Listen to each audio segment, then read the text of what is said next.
This is also pretty crazy, honey. Did you know you can actually Bluetooth the iPhone microphone so it will record onto the laptop?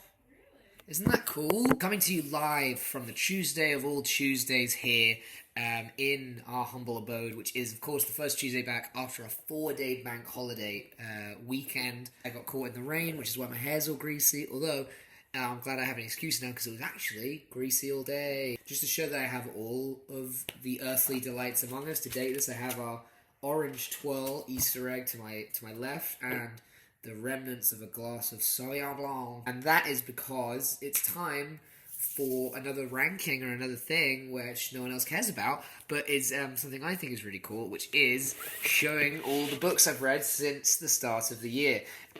We just started April, and I'll be honest, I'll say January, February was doing better, was on top of the... It was my New Year's resolution. I was going to read more, and then March kind of dropped off.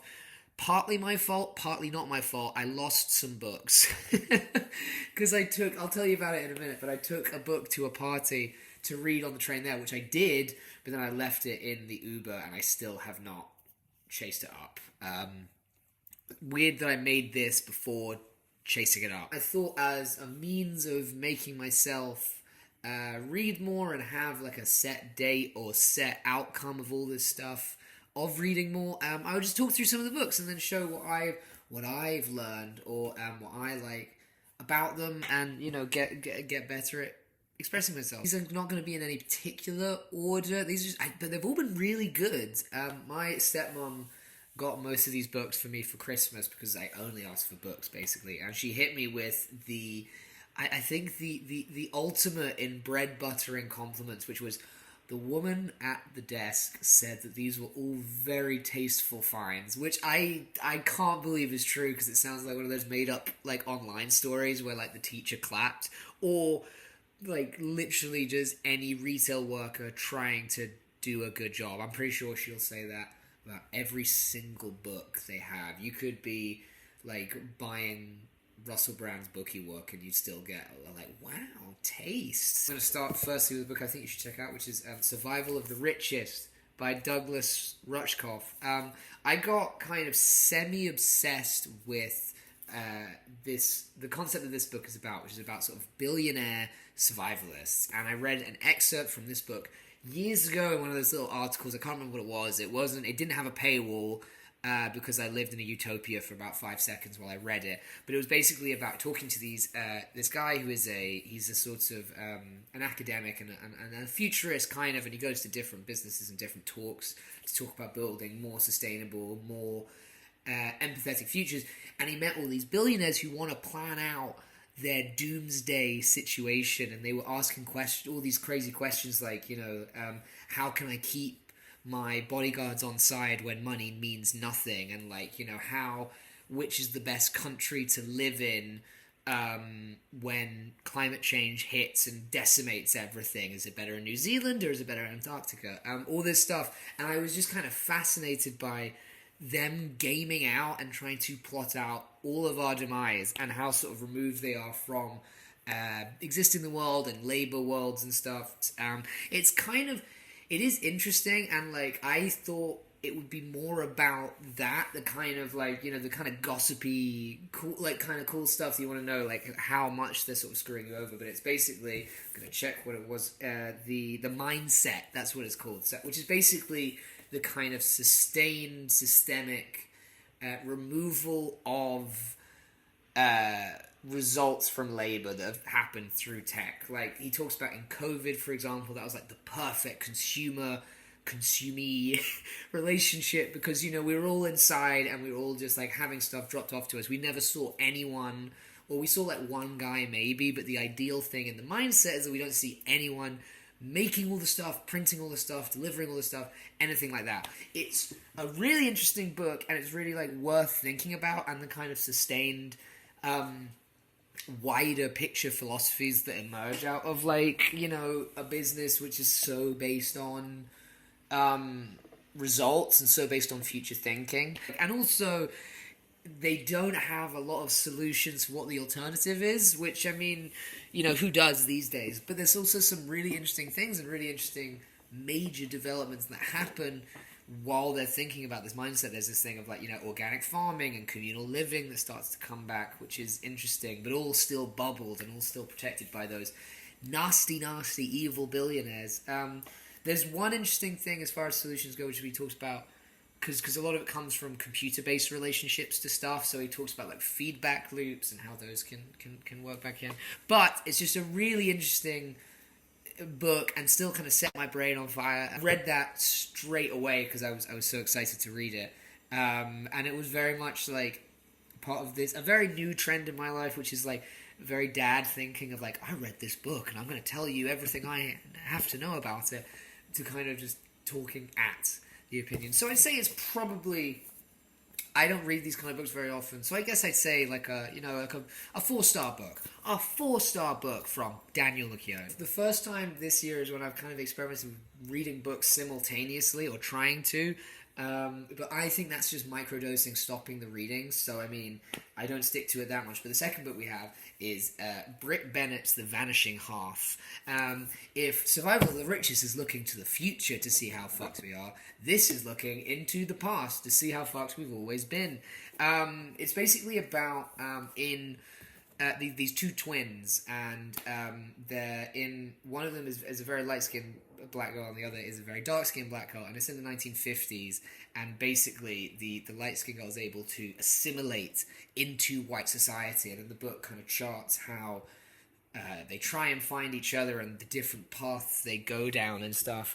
But it's so it was just so engrossing, and it does that very cool thing that books do where they have a very soft touch with how they handle you all the stuff about different of the privileges that arise for white people in that society, and the protection of their spaces, and the way the sorts of racism amounts is still felt. But then it has this really human and this really emotional kind of need where they sort of ghost to each other, and there's all these crossovers with clearly when the sisters want to be back with each other and want to recreate the relationships, but they can't have, because they've kind of because the main sister has kind of unceremoniously sliced herself off from who she was, and it's also very cool because it doesn't quite go the way you think it's going to go. It starts with I'm so sorry, I'm forgetting all the names.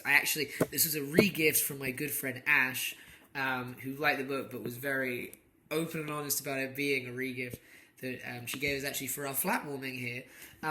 So it basically kind of starts like a mystery, and they're trying to find the other sister, and there's this private detective character who kind of comes along, but then it just it's the mystery kind of goes cold very quickly, and then what's left, because you kind of feel yourself wanting the sisters to come back together, but they never quite do, and it keeps kind of negging you and keeps kind of pushing that because you want to believe that kind of slightly infantile thing, and the book kind of is very sophisticated, I suppose, and doesn't let that happen, and kind of follows. I hope there's no spoilers. I think you should read all these books, but it follows their daughters and the differences their daughters have experienced, which and I think are very cool. It's also that with the human thing, the characters are very well fleshed out, and it does that very cool thing of when there's families and having their different foibles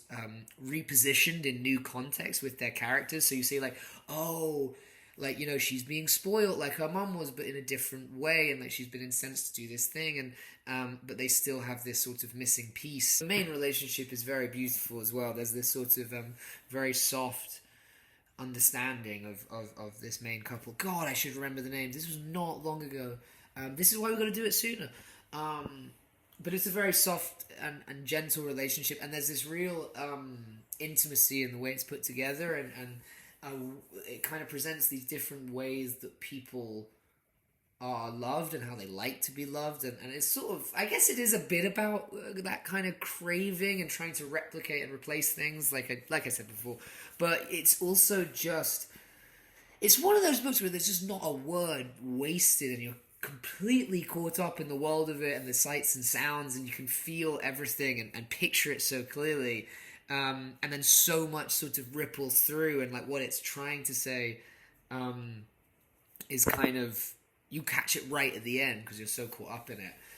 The last, I think, because the whole time I was getting to the end of chapters and being like, but what is this about really? Because if there's anything else you need to know about me, it's that I really love a concise answer to these complicated questions about race. It's just great, and it's really cool, and really like a very lived-in world, and it lets these kind of eeriness as things and these magical realism kind of things hang, but mostly just in tone rather than the actual content, which is something I always find really cool.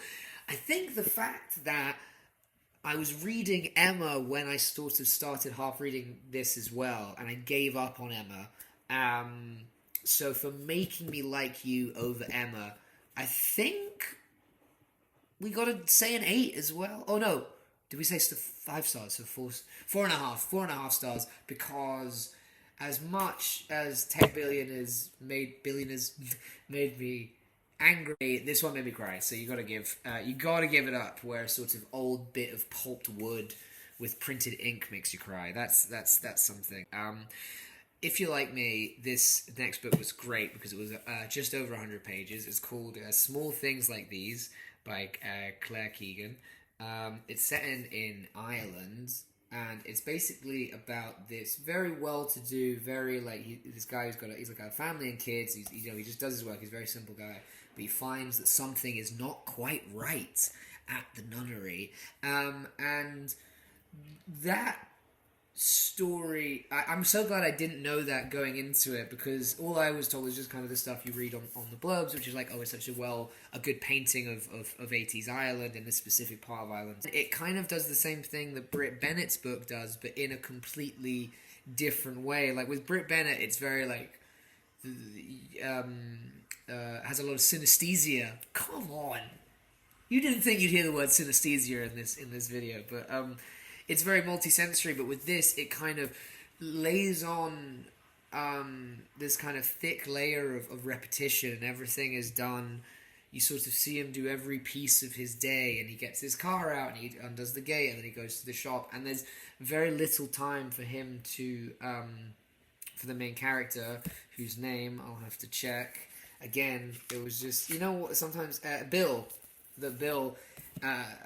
goes through, and then through that, you sort of start to read in different facets of what's going on, and it's quite unclear what's going on or what the author wants you to take away until things start to happen, and then when those moments come, they're very visceral and they're very caught up, but you're not sure what to do with them, and you're not sure what the main character is going to do with them, and it's such a soft touch, and again, it's like under 100 pages, and it's just you're really wrapped in this very pedestrian world, which portrays so much, because then it sort of becomes about what doing the right thing means and what true sort of Catholicism means, and that's just really interesting. And there's something quite profound about someone who's done this version of their life. Like, you can feel the weight of everything. It's like his world is very tiny, and he has to come to a sort of reckoning with it. And it's quite heartening to have this feeling in a book that feels very small, but like is very disarming in how big it is. What it's trying to talk about is it's a very powerful book, and I got very absorbed in it. I was reading it like on the train to work, like walking with it, like one of those oddballs, like a political cartoon, except the book is advanced economies and I'm the Bank of England or something. It's good. It's a good book. I like treat myself to a short book after 2 long books, so I can feel like, ooh, I'm really smashing through these. I think we might have to bump that one up to a 9 just based on conciseness of stuff. Oh, it's not 10. It's not out of 10. Okay, clearly these rankings are spurious. It's not a 5-star book, so it will be 4.5. That's why you do 5 stars over 10. You got to think about it. Yes, I think they're as good as each other. This next book was an odd one in that, so I'd read some quite heavy books, like there was quite big topics, and this book looked funny on the front. It's called Big Swiss by Jen Began, and it is very funny, but it's also incredibly traumatizing. I say it's traumatizing, but it's kind of it's described as like an anti-trauma book, basically, and it's about this woman who, she's a transcriber for a therapist, and she hears one of the therapy patients talking about her trauma, and the way she responds to it, who's so unfazed about this quite horrendous traumatic event, she finds kind of spellbinding, and then it makes her kind of come back, becoming obsessed with her, and then she runs into her in the park, and they start having a relationship, or a friendship that develops into a relationship. Ooh, spoilers! It is so funny, but it's like it's absurdity and joke rate is almost like 30 Rock levels, where it's like constantly hitting you over the head with stuff, but it's just with all these different characters, like backstories and these kind of judgments, which over as you read the book, you start to notice, like, oh, this is just the character's judgment, and they have this limit. They're writing off all this stuff, even when there's contrary information to it. I feel in this very because it does not mince its words at all. Like, it doesn't hold back on what it's trying to talk about and how ready and raw it is, and it gets like quite into it, and handles a lot of things like emotional dysregulation with a lot of sensitivity, but it's really funny, and paints such a specific world and such a specific kind of interactions, and the way people kind of self-narrativize themselves. They self-narrativize themselves, actually. The main character as well is just I've never seen a character so flawed and so sort of openly doing things that you're still kind of rooting for, and you're sort of get that you're in it, and you're being like, yeah, I get it, but it's sort of not. You don't know why, or you don't know what for. You don't know what there is to gain, or like it feels like it's always going to come crashing down, and it feels very hinged, like a bit, or like a kind of almost like a long stand-up hour or something. It's all this kind of kaleidoscopic bits together. When a voice is so unique in that way and hits so hard and wants to just get right into what it's talking about, even if what it's talking about is insane, you gotta give it up. You can't not respect that. And it really, it was just sort of dazzling, really, and the whole time I was just kind of trying to cane through it. I gotta give the hats off whenever something's just this funny and this enjoyable, and to do both so elegantly and without kind of missing a beat. Like, there's all these weird set pieces. Like, she lives in this house with a woman who's a stoner, and she has all these bees in these like weird hive thing, and she's looking onto the bees, and there's these very, and then the bees all start to die because they get an infection or something, but it's all these quite wild set pieces that are such striking imagery, and it kind of keeps hitting you with that. Of me, because I remembered actual excerpts of this book, makes me want to give it a higher ranking, but I realise that's actually an ego trip, and I'm not going to give myself a higher ranking, although it's really hard not to give it a 4.5 again. Poor Douglas Rushkoff, he really couldn't pull it off. Let's say 4.5. Yeah, 4.5. Yeah, fuck it. This is... I'm too generous, man. I'm the goddamn Louis Walsh of this video. Brief intermission to discuss the book that I lost, which I was really into. I was about 150 pages out of 200 pages of the way through. Livid to leave it behind. Not least because I left it in an incredibly good big tote bag. Again, it's 100% my fault. I can just call Uber. But that was The Leopard by Giuseppe Tomasi de Lampedusa. Who it's like an older book. I think it was originally published in 1958. The computer's telling me, written from one of the old monarchs of Sicily, and it's kind of about the changing landscape for monarchs in that time due to uprising and things, and what kinds of deals they had to cut in order to stay ahead and stay relevant.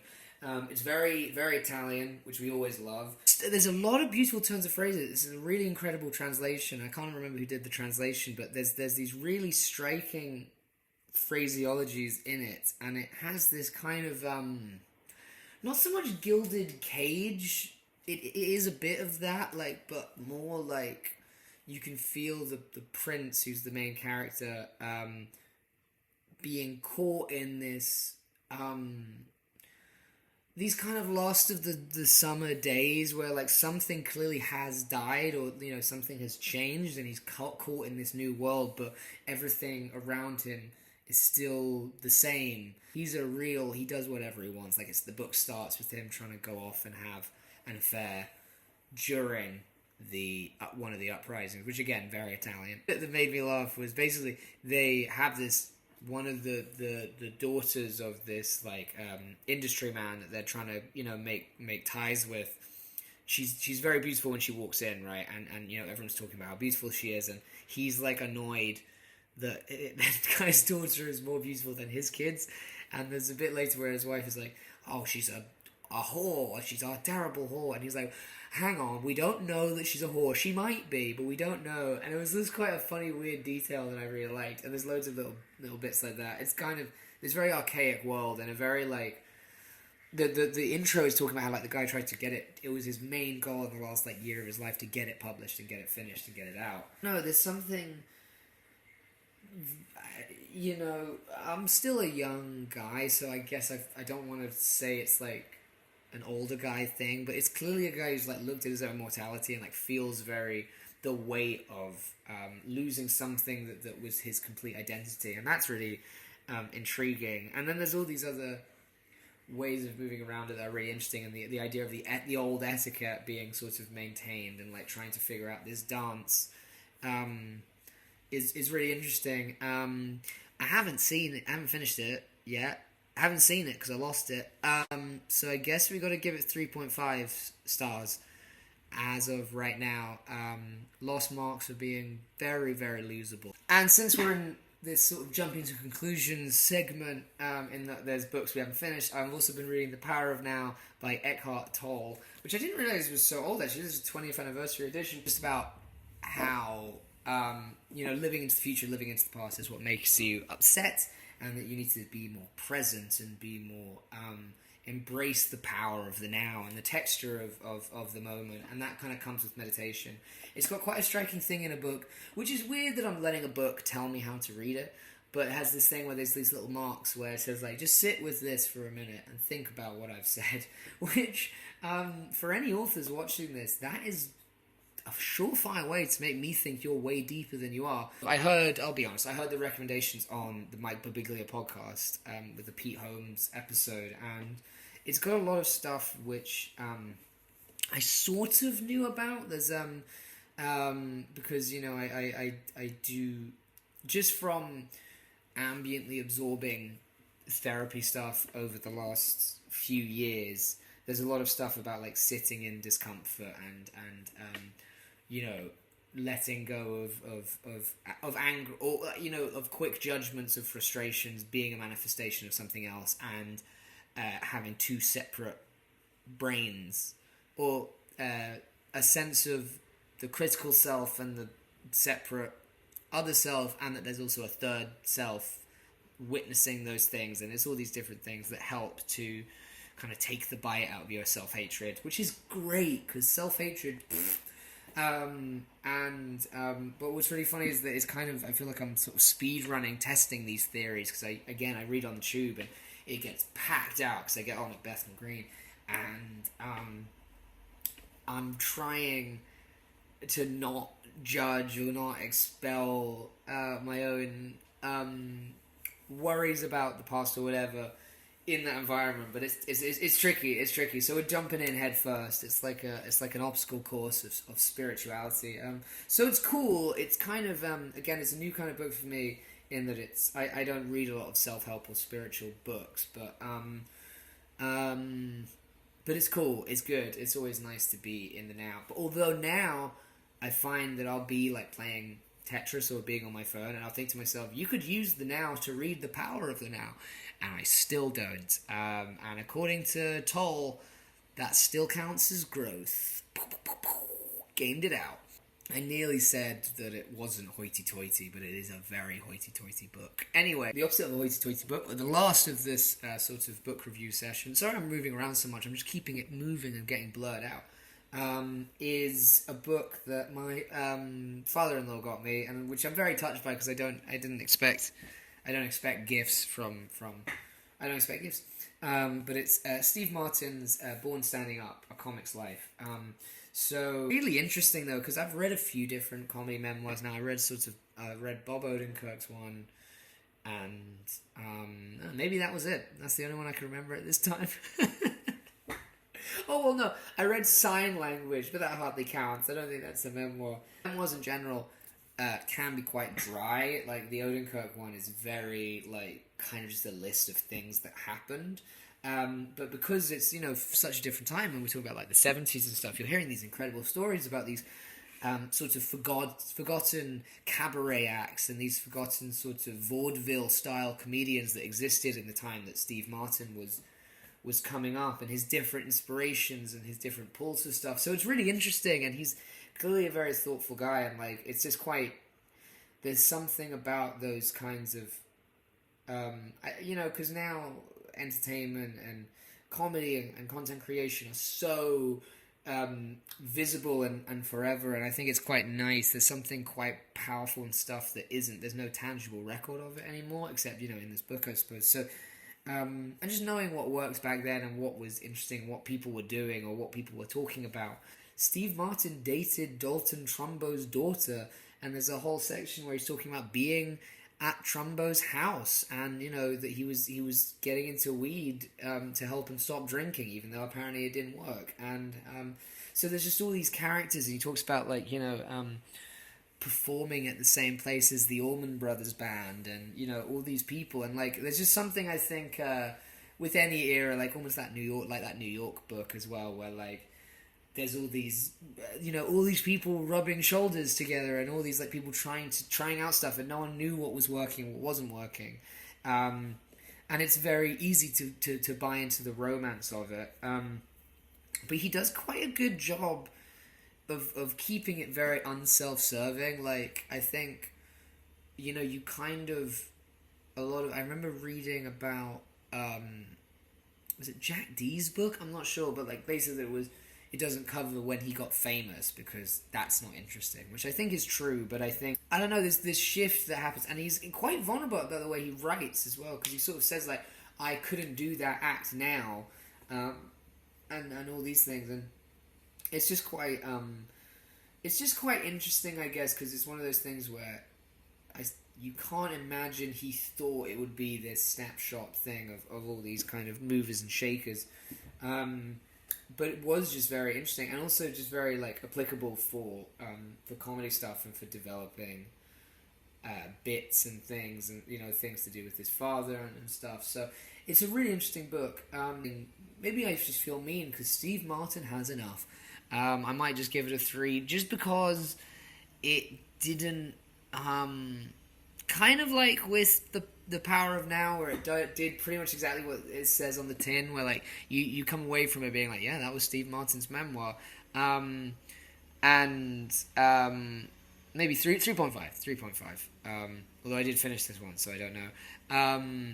There's also a great thing about comedy optics, which I always find interesting, and how he changed his style up and it made it this thing, and him wanting to write with no punchlines, which I thought about trying, but then I was kind of there's a lot of people who write without punchlines now, so it's not really reinventing the wheel. But it was a really great book, and I'm really grateful for my father-in-law to send it to me. I need to think of a book to get him now.